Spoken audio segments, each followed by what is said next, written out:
A Kogi State High Court on Monday sentenced 5 men to death by hanging for mischief by fire, criminal conspiracy and culpable homicide, punishable by death.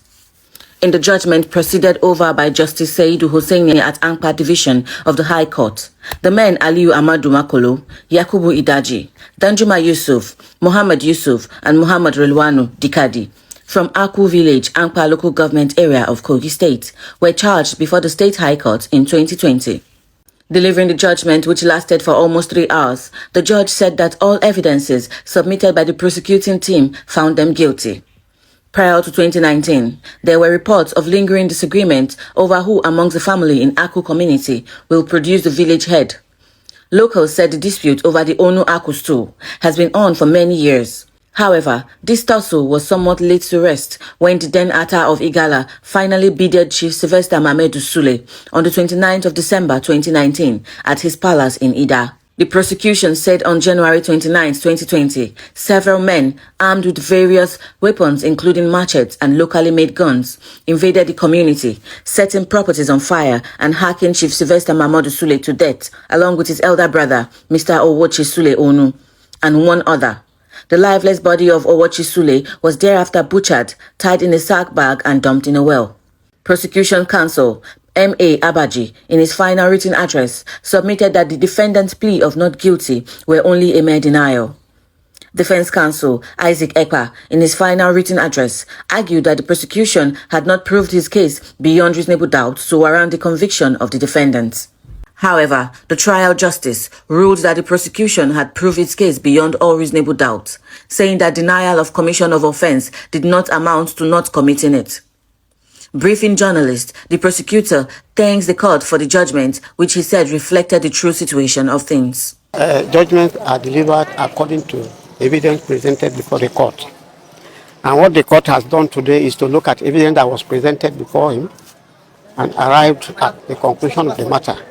To us, we have seen that justice of the matter is done.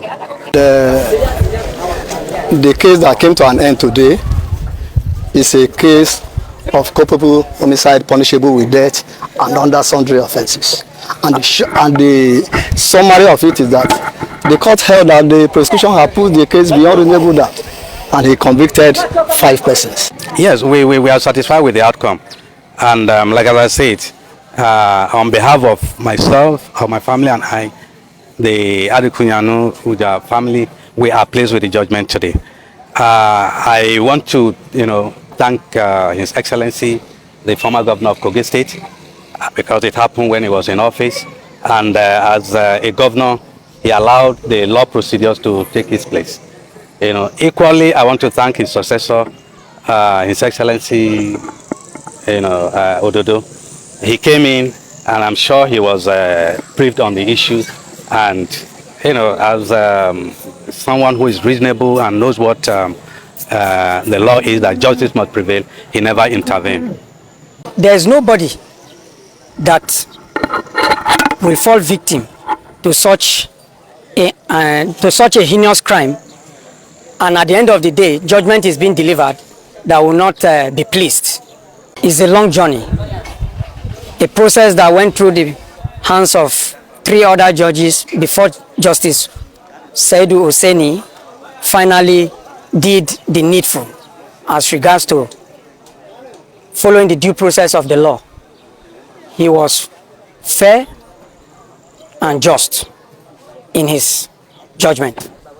In the same vein, the judge also discharged the unacquitted one Yakubu Ikoja and Abdul Mumini Saleh, the 5th and the 7th respondents who were accused of being in possession of a generator suspected to have been stolen, contrary to Section 9, 336, 337, 97, 22, 320 of the Kogi State Penal Code, for inability of the prosecution to prove beyond doubt.